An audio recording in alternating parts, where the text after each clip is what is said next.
अस्सलाम वालेकुम। Psychology Gurus के नेक्स्ट सेशन के साथ हम आपकी खिदमत में हाज़िर हैं और जैसे कि लास्ट सेशन में हमने स्पेशल एजुकेशन से रिलेटेड एक मायनाज़ शख्सियत से आपकी मुलाकात करवाई थी और उनकी काफ़ी अच्छी इन्फॉर्मेशन आप तक पहुंचाई थी, डिटेल नॉलेज आपसे शेयर की थी। ऐसे ही ये वाला सेशन भी हमने बिल्कुल सिमिलर पैटर्न पे रखा है, पर इसका टॉपिक जो हमारे पास इस दफ़ा है वो स्पीच थेरेपी है।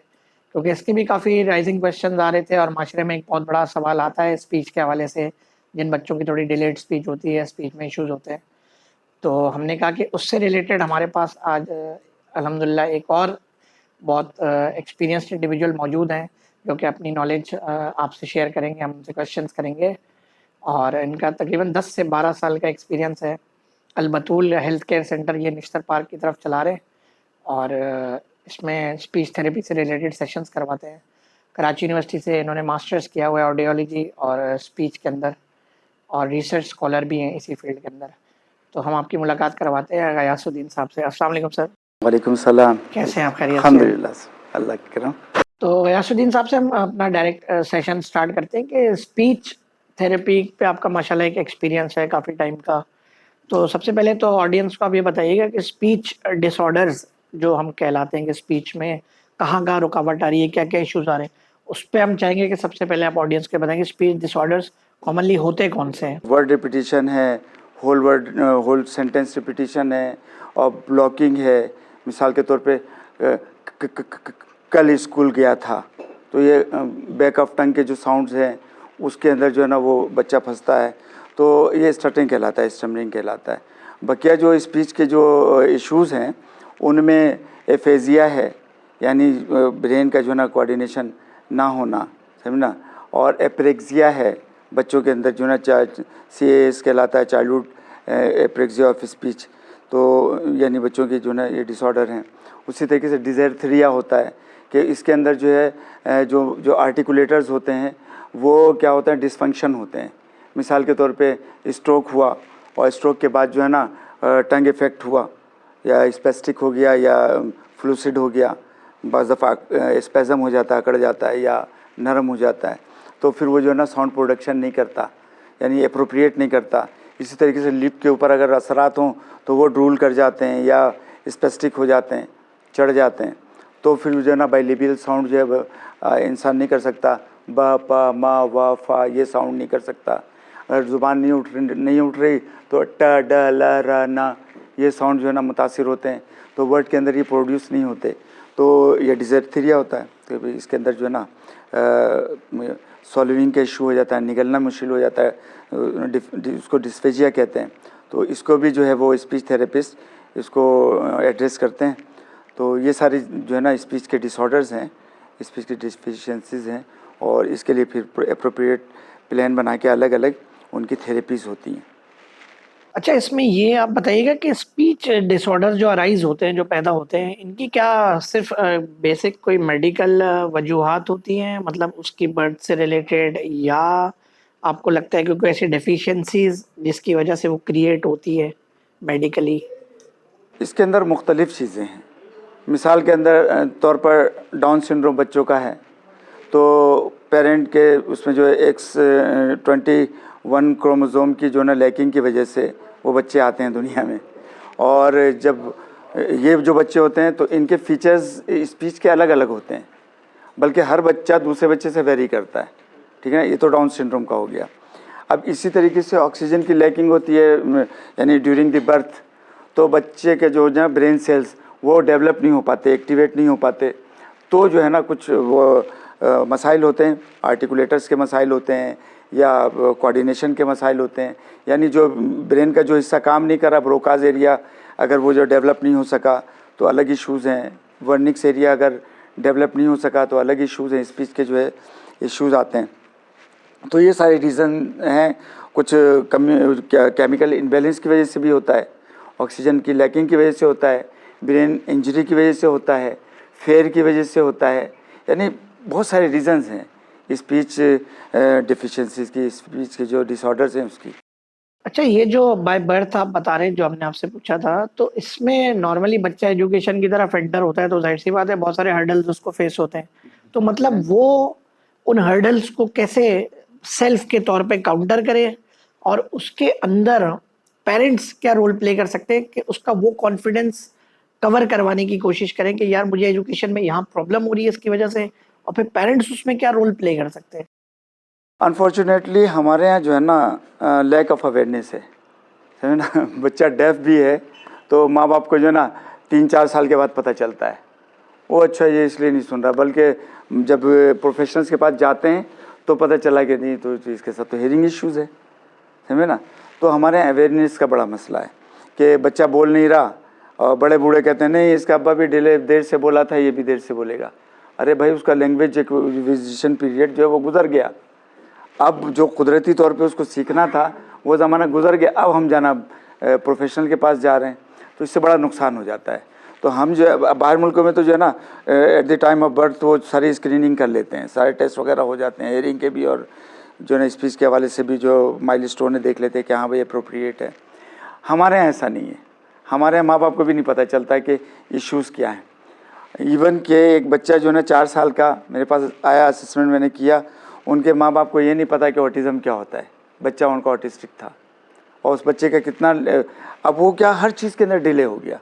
अब ये स्कूल में जाएगा तो यानी इसके लिए बड़े मसाइल हैं। अब इसके लिए 5-6 लोग होंगे जो कि इसको जो उसका लॉस हो गया उसको ओवरकम करने की कोशिश करेंगे, और फिर उसके लिए भी टाइम चाहिए, पैसा चाहिए, वक्त चाहिए, और फिर एफर्ट चाहिए, और फिर जो ना तमाम प्रोफेशनल्स की इंक्लूडिंग पेरेंट्स के वो जो ना डिवोशन चाहिए, मेहनत चाहिए। तो फिर ये हमारे यहाँ होता है लैक ऑफ अवेयरनेस की वजह से। तो इसलिए जो है जैसे बच्चे का जो है ना माइलस्टोन महसूस हो कि आम बच्चों से थोड़ा मुख्तलिफ है, फ़ौरन प्रोफेशनल्स के पास जाएं और जो है ना रेलिवेंट जो है उसका असेसमेंट करवाएं। अगर आपको आईक्यू कुछ कम लग रहा है, एज अप्रोप्रिएट नहीं लग रहा, कुछ क्रोनिकल एज आपको लग रहा है कि ये 5 महीने, 6 महीने, 3 महीने का जो है ना क्रोनिकल एज है, क्रोनिकल एज से मुराद ये कि ये 5 महीना, 6 महीना, 4 महीना ये दिमागी तौर पर ये नॉर्मल बच्चों से कम है आईक्यू के एतबार से, तो आप फ़ौरन जाएँ।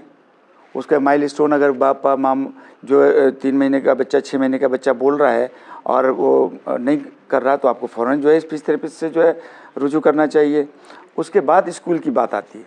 फिर स्कूल के अंदर जो है हमें प्री स्कूल जो भी हमारे हमारा जो डोमेन है जिनका, उस पर काम करना चाहिए कि भाई अगर हमें मिसाल के तौर पे एजुकेशन के एतबार से कुछ मामलात हैं तो भाई हम उसको कम से कम स्कूल में भेजने से पहले उसको हम प्रिपेयर करें, तैयार करें, ठीक है ना। अब हमारे डायरेक्ट जो है स्कूल भेज देते हैं और पता चला कि जो है वहाँ से कंप्लेंट्स आना शुरू हो जाती हैं कि जो है सॉरी आपका बच्चा जो है इसको स्कूल स्पेशल स्कूल में डालें, हमारे यहाँ नहीं चलेगा। अच्छा, फिर और लोगों को पता भी नहीं होता है कि इसको हम स्पेशल की बजाय हम इनको इंक्लूसिव एजुकेशन में भी डाल सकते हैं जहाँ पे ये ज़्यादा मुतासिर नहीं होंगे। वरना तो होता ही है कि एक बच्चा जो है इंक्लूसिव में जाके बिल्कुल मेन स्ट्रीम में जो है ना जा सकता था, लेकिन उसको स्पेशल में डाल दिया, उसके अंदर एडॉप्टिव बिहेवियर आ गया, वो था तो माइल्ड और वहाँ जाके जो है ना सीवियर हो गया। तो इन चीज़ों को पेरेंट को भी ख्याल रखना चाहिए और जो है ना जो कंसल्टेंसी करते हैं उनको भी इन चीज़ों का जो है सोचना चाहिए। अच्छा, आपकी बातों से एक सवाल अचानक से ज़हन में आया कि अगर कोई बच्चा डिलेड स्पीच का शिकार है या एक उम्र के हिस्से में चला गया जहाँ वो रेगुलर नहीं बोल रहा, उसकी बेसिक एज क्या है असेसमेंट की? अगर कोई भी वालिदैन ये सवाल उठाते हैं कि बेसिक एज क्या है जहाँ पे उनको फील होना चाहिए कि यार बस अब लेट हो गया, अब इसको ज़रा रेफ़र करो कहीं पर। भाई आप 1.5 साल की उम्र में बच्चे का पता चल जाता है कि हाँ भाई ये तो जो है ना बाइलेबियल साउंड नहीं कर रहा ना, एल्वियोलर साउंड होता है दादा। बच्चा जो है 1 साल का दादा दादी ये करता है। सबसे पहले बच्चा करता है कूइंग, रोता है ना, उसके बाद वो बाइलेबियल साउंड इस्तेमाल करता है ब मामा, है ना। उसके बाद फिर ये टिप ऑफ टंग को इस्तेमाल करता है, फिर जनाब अली कागा और वो वेलर साउंड और दूसरे साउंड। तो आपको 1.5 साल की उम्र में पूरा पता चल जाता है कि बच्चा जो है वो डिलेड है। अच्छा, फिर डिलेड की कई वजूहात होती हैं, समझे ना। तो बाज़ जगह आइसोलेशन, हमारे यहाँ बाहर मुल्कों से जो लोग आते हैं उमूमन उनका यही मसला होता है कि हमारा बच्चा नहीं बोल रहा, तो वो उनके पास यानी बात करने के लिए ना टाइम है ना बच्चे को कंपनी दे पाते हैं, तो वो बच्चा आइसोलेट है और कहीं आना जाना नहीं किसी के यहाँ। तो उमूमन बच्चे वो जो है ना हमारे दुबई से और ऑस्ट्रेलिया से, अमेरिका से जो है पाकिस्तानी कम्युनिटीज़ जब यहाँ आते हैं तो उनको यही कंप्लेन होता है कि हमारा बच्चा नहीं बोल रहा और 3 साल का हो गया, 4 साल का हो गया है। तो वो उनमें होता यही है कि आइसोलेशन की वजह से वो स्पीच डिलेड होते हैं और माँ बाप घबरा जाते हैं। उसमें कुछ इतना बड़ा मसला नहीं होता फिर उनको। अच्छा, फिर दूसरी चीज़ ये होती है कि लैक ऑफ अटेंशन होता है। बाज़ बच्चों में ना अटेंशन स्पेन कम होता है। अब या वो पैम्पर्ड हो या किसी और वजह से हो, ठीक है ना। ऑटिस्टिक बच्चे वो भी आई कांटेक्ट नहीं करते, लेस आई कांटेक्ट होता है या आई कांटेक्ट नहीं करते, तो वो भी जो है ना बहुत कम स्पीच लर्न करते हैं कि उनके पास जो है ना मैनर ऑफ प्लेसमेंट ऑफ जो है ना साउंड्स, ये साउंड्स कहाँ से प्लेस हो रहे हैं उन बच्चों को नहीं पता होता है, क्योंकि वो तो आपको देख के बात ही नहीं करते। वो तो जो है लाड में इधर उधर ही देख रहे होते हैं, आप बात कर रहे होते हैं वो इधर उधर देख रहे होते हैं, पैम्पर्ड होते हैं, तो उनको प्लेसमेंट का नहीं पता होता। माँ बाप कहते हैं पता नहीं क्या हो गया, हालांकि उसको अवेयरनेस दें उनको, अगर कि हाँ बेटा इस तरीके से देख के बात करो तो करते हैं माशाल्लाह, ठीक है ना। अच्छा, इसमें एक ये छोटी सी खैर बात थी कि लैंग्वेज की जो बात होती है, जैसे हमारे यहाँ मल्टीपल लैंग्वेजेस चलती हैं, वैसे तो मदर टंग पे फोकस किया जाता है। अब हमारे यहाँ लेट से वो पंजाबी स्पीकिंग फैमिली है, पश्तो स्पीकिंग है या कोई भी लैंग्वेज की है, प्लस जो है उनमें से एक ज़्यादा वो है तो वो इंग्लिश में बात कर रहा है, एक उर्दू में कर रहा है। क्या ये कोई फैक्टर प्ले करता है कि 3 लैंग्वेजेस एकदम बच्चे के बचपन में आपने थोप दी तो बच्चा डायरेक्शन ही नहीं पिक कर पा रहा? श्योर, बिल्कुल ऐसा होता है। हमारे यहाँ इसको कहते हैं बाइलिंगुअल इश्यूज़। वो कई ज़ुबानों को मर्ज करके बच्चा बोल रहा होता है। अब पेरेंट्स को पता ही नहीं चलता है क्या बोल रहा है। ये मतलब एक अच्छा, उमूमन जो हमारे जो नए प्रोफेशनल्स हैं वो कहते हैं जर्गन यूज़ कर रहा है। जर्गन होते हैं बच्चों के अपने अल्फाज, तो वो समझते हैं जर्गन। हालांकि हमारे एक कोयटे का बच्चा था यहाँ अब्दुल सलाम सोसाइटी, तो वो हमारे पास आया, तो उनके साथ यही इशू था कि घर में पश्तो बोल रहे हैं, स्कूल में इंग्लिश बोल रहे हैं और बच्चा उर्दू बोल रहे हैं। अब वो जो है ना 3 साल का बच्चा, वो तो बेचारा पजल हो गया, वो कन्फ्यूज़ हो गया, वो मिक्स करके बोल रहा है।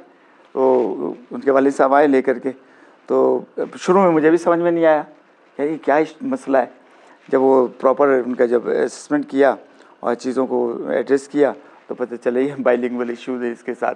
वो कई लैंग्वेज मिल के फिर हम उनको फोकस करते हैं कि भाई आप अगर घर में जो ज़ुबान बोल रहे हैं आप उसी के ऊपर जो है ना इसको जो है ना वो करें।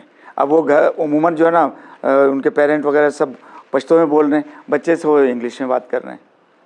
तो फिर हमने कहा नहीं, आप पश्तो बोल रहे हैं घर में तो आप पश्तो का ही माहौल रखें। और माशाल्लाह फिर वो हमने जो है ना वो टूल्स थे उससे हमने वो किया। तो पहला लफ्ज़ उस बच्चे ने कहा चटक, तो चटक कहते हैं हथौड़ी को। तो मेरे पास वो टूल्स का वो था, मैं उसको बता रहा था, हैमर और स्क्रू ड्राइवर और जनाब अली 100 मुख्तलिफ चीज़ें थी। तो उसने जो ना उसका कहा नो, उसने नो का लफ्ज़ का नो, ये चटक। तो मैंने कहा चटक क्या? अब उसके जो दादा थे वो खुश हो गए कि हाँ भाई चटक मीन्स हथौड़ी। तो इस तरह की चीज़ें होती हैं। अच्छा, इसके अलावा ये कि जब हम इसकी बात करते हैं स्पीच थेरेपी की, तो मतलब इसमें कोई रिकवरी पीरियड हम फिक्स कर सकते हैं कि भाई ये है, मिसाल लेट से ये पर्सन स्ट्रोक से रिकवर कर रहा है या लेट से कि उसका स्टार्ट ऐसा हुआ कि डिलेड स्पीच है, तो मतलब हम कोई स्पेसिफिक रिकवरी पीरियड लेकर चल सकते हैं? हाँ, स्पीच थेरेपिस्ट जो है जब वो असेसमेंट करता है तो उसे ये पता होता है कि फॉर एग्जांपल फोनोलॉजिकल डिसऑर्डर है, यानी फोनेम सही नहीं प्रोड्यूस कर रहा, तो मैंने ये तय किया कि ये 4 टारगेट साउंड है। फॉर एग्जांपल ये सा टा है ना, ये मुख्तलिफ 4 साउंड ये नहीं कर पा रहा। तो अब हम उसको जो ना उन साउंड्स को आइसोलेशन में प्रोड्यूस करने के लिए आर्टिकुलेटर्स के ऊपर मेहनत करते हैं कि ये फंक्शनल हो जाए जहाँ से इसने प्रोड्यूस होना है। जब मशीन सही होगी प्रोडक्शन सही होगा। उसके बाद फिर हम क्या करते हैं कि इस मशीन को मज़ीद एफिशिएंट करने के लिए वो सिलेबल ड्रिल करवाते हैं, आइसोलेशन में वो साउंड निकलवाते हैं। मिसाल के तौर पे सा साउंड नहीं निकल रहा, अब बच्चों को जो है ना हम वो कहते हैं कि हाँ भाई साइकिल से हवा कैसे निकलती है, तो बच्चा ने कहा यस एग्जैक्टली, नहीं अगर निकाल सका तो उसको हम बताते हैं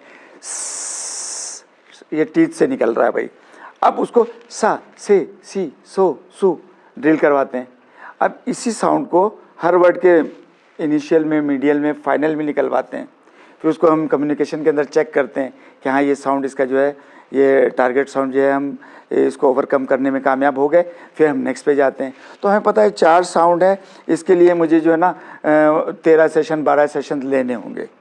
तो ये हम कर सकते हैं कि भाई बच्चे के अंदर अटेंशन डेफिशिएंसी का मसला नहीं है, वरना वो तो साइकोथेरेपिस्ट के ऊपर है, वो जितनी जल्दी काम करेगा इतनी जल्दी फिर हम भी काम कर लेंगे, रिजल्ट इतना तो डिपेंड करता है सीवियरिटी, ठीक है ना, और फिर उसके साथ कोई और इश्यूज़ इन्वॉल्व ना हो, मिसाल के तौर पे साइकोलॉजिकल वो है या मोटर डिसऑर्डर का मसला है, सीपी बच्चों के साथ होता है, तो वो मसला नहीं है, तो चीज़ें जो है उसके अकॉर्डिंगली जो है वो यानी ओवरकम होता है और टाइम उतना लेता है। सीवियर है और इश्यूज़ भी कई हैं तो फिर टाइम ज़्यादा लेगा, और फिर थेरेपिस्ट भी जो है माशाल्लाह वो भी नॉलेज रखता हो कि हाँ लेसन वाइज जो है ना पूरा उसने अपना वो पूरा प्रोग्राम तय कर लिया है, और घर वालों को भी, केयर गिवर्स को भी जो है ना अपने थेरेपीज़ में इन्वॉल्व कर रहा है, तो फिर रिजल्ट जल्दी आता है। ठीक है, मतलब स्पीच थेरेपी से रिलेटेड ही और थोड़ा-सा हट के एक ज़हन में हमारे अचानक सवाल आया था। वो ये था कि बेसिकली जो हम कहते हैं कि हमारे जो स्पीच होती है, हमारे पास इतनी पावर होती है कि हम साउंड्स का कोई भी लेवल प्रोड्यूस कर सकते हैं और साउंड्स जनरेट कर सकते हैं। जैसे हमने मीडिया पे भी देखा है, डिफरेंट पर्सनैलिटीज़ आती है और कॉपी कर लेती है साउंड। तो अगर हम इसको अपने थोड़े इस फैक्टर से रिलेट करेंगे, बहुत सारे लोग कहते हैं कि यार इसके अंदर कुछ आ गया बच्चे के अंदर, जैसे हमारे एक कॉमन फिनोमेना है, और फिर वो एक साउंड प्रोड्यूस कर रहा है, उस साउंड को हम रिलेट करते हैं उस कैरेक्टर से। जैसे मिसाल के तौर पे कॉमन आपने सुना भाई जिन आ गया, अब जिन वाली साउंड वो बच्चा प्रोड्यूस कर रहा है, तो जहां तक हमारी लिमिटेड नॉलेज है वो ये है कि यार वो एक्चुअल ह्यूमंस प्रोड्यूस कर सकते हैं। तो आप इस पे अपना क्या व्यू पॉइंट देंगे कि यार क्या वो एक्चुअल वो कैरेक्टर साउंड प्रोड्यूस कर रहा है कि या वो ह्यूमन का अपना प्रोड्यूस साउंड है? देखिए इसमें दो चीज़ें हैं, एक तो होता है वॉइस डिसऑर्डर, ठीक है ना, वॉइस डिसऑर्डर के अंदर जो है ना हार्मोनल चेंजेस की वजह से भी वॉइस डिसऑर्डर आ जाता है, ठीक है ना। अच्छा, वोकल एब्यूज़ की वजह से भी वॉइस डिसऑर्डर आ जाता है, ठीक है, इसके कई रीज़न्स हैं, तो ये अपनी जगह है अलग। लेकिन जो साइकोलॉजिकल जो इम्पैक्ट है ना उसका, अब दिमाग ने ये एक बच्चे के तय कर लिया या किसी भी ह्यूमन के ये तय कर लिया कि जो है ना मैं जिन बन गया हूँ या मुझ में ये आ गया है, तो वो ज़हनी तौर पर सब कुछ उसी एतबार से जो है ना डिज़ाइन कर लेता है। ये बिल्कुल। तो वो फिर अपने आप को, अगर कोई औरत है वो कहता है मैं फलां जगह से जिन बन गया हूँ और मैं जिन हूँ, और मैं तुमने जो है ना फलां दरख्त के नीचे आग जलाई थी तो मैं यूँ हो गया, वो अपने उसके अपने जहन का परसेप्शन होता है जिसको वो जो है ना वर्ड में, और हम उसको समझ लेते हैं जिन हो गया। ऐसा नहीं होता। अब चूँकि उसका अपना परसेप्शन था तो उसने सारा कुछ अपने एतबार से डिज़ाइन किया, तो फिर वो इसलिए कि वो मर्द की आवाज़ निकाल रहा है, मतलब या जो भी है XYZ। कि आपकी पर्सनैलिटी में और वोकल कॉर्ड्स में और स्पीच में इतनी स्ट्रेंथ होती है तो वो तो आप जनरेट कर सकते हैं ना, मतलब हाँ, साइकोलॉजिकल ये इम्पैक्ट साइकोलॉजिकल होता है। मिसाल के तौर पे बड़ा कॉमन हो गया कि भाई एक को जो है ना वो सजाए मौत का वो हो गया था, तो उसको जो है ना उन्होंने कहा कि ठीक है इसको जो है ना सांप को डसा के मारेंगे, आँख पे पट्टी बांध दी गई और जो है ना उसको सिर्फ सुई चुबा दिया गया, तो पता चला उसके अंदर जो है ना जहर फैल गया। वो क्या हुआ कि उसके ब्रेन ने वो जहर फैल। तो इसी तरीके से जहन जो चीज़ वो करता है वो डिज़ाइन हो जाता है। अब वो जो भी आवाज़ करेगा, और ह्यूमन जो है ना अल्लाह पाक ने उसकी बड़ी ताकत रखी है ब्रेन के अंदर, समझे ना, तो वो उससे चीज़ें जो है ना जो चाहता है वो कर लेता है।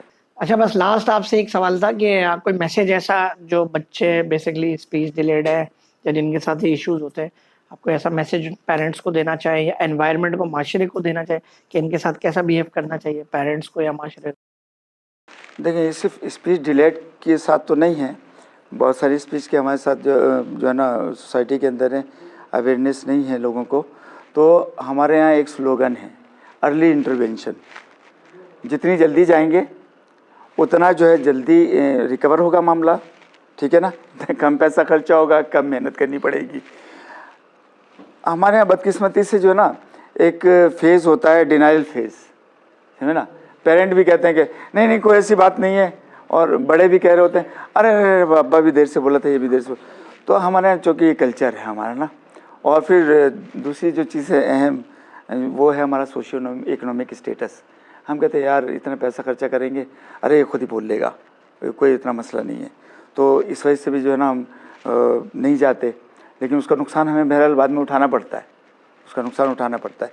तो ये कहूँगा कि जो है ना अर्ली इंटरवेंशन के पहले पहुँचने की कोशिश करें। अगर आपको लग रहा है ऐसा, तो उसमें बच्चे के लिए बेनिफिट है, और क्योंकि जो नुकसान हो जाता है ना उसकी रिकवरी इतनी जल्दी नहीं होती। मिसाल के तौर पे 10 साल बाद एक बच्चे को पता चला कि वो परफोरेटेड है, अब लो इंटेंसिटी साउंड या हाई इंटेंसिटी साउंड जा रहा है और वो जनाब डिस्टॉर्ट हो रहा है या स्किप हो रहा है साउंड, ठीक है ना।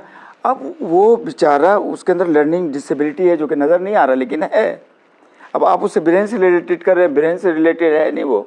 अगर आप ऑडियोलॉजिस्ट के पास चले जाते तो आपको पता चल जाता कि हाँ ये मसला है, तो आप उसका जो ना कोई हल निकालते हैं। और जो वो जितना लैंग्वेज को प्रोड्यूस करने में, सीखने में उसका टाइम ज़ाया हो गया, तो वो उसके नुकसान से बच जाता। अब एक बच्चा है, उसने कई जगह से इंग्लिश लैंग्वेज में कोर्स किया, ठीक है, एनवायरनमेंट में भी रहा सब कुछ, लेकिन इंग्लिश लिखता बेहतरीन है, ड्राफ्टिंग बेहतरीन करता है, सब कुछ सही है, लेकिन जब कोई बात कर रहा होता है सही परसीव नहीं कर पाता। अगर अंग्रेज़ अपने एक्सेंट में बात कर रहे हो तो उसको समझ में नहीं आता। क्यों नहीं आता? कि वो सारा तो उसको स्किप कर रहा है, वो जो है ना बेचारा नहीं समझ सकता। तो ये जो है ना नुकसान जो हो गया उसका, ये बड़ा मुश्किल है इसका अजाला। इसलिए जो है किसी भी फीचर का जो है डेफिशिएंसी है स्पीच के मामले में, या जो है ना उनके बिहेवियर के मामले में, या ऑक्यूपेशनल के इसके एतबार से, तो पहली फुर्सत में जो है इंसान प्रोफेशनल से रुजू कर ले। ठीक है, खैर साहब का बहुत शुक्रिया, और मुझे उम्मीद है अच्छा सेशन रहा होगा, इन्फॉर्मेटिव काफ़ी सेशन था, काफ़ी सारी बातें लोगों को पता चली हैं। तो आप चैनल देखते रहिएगा साइकोलॉजी गुरुज़ का, कमेंट भी करें, सब्सक्राइब करें, लाइक करें।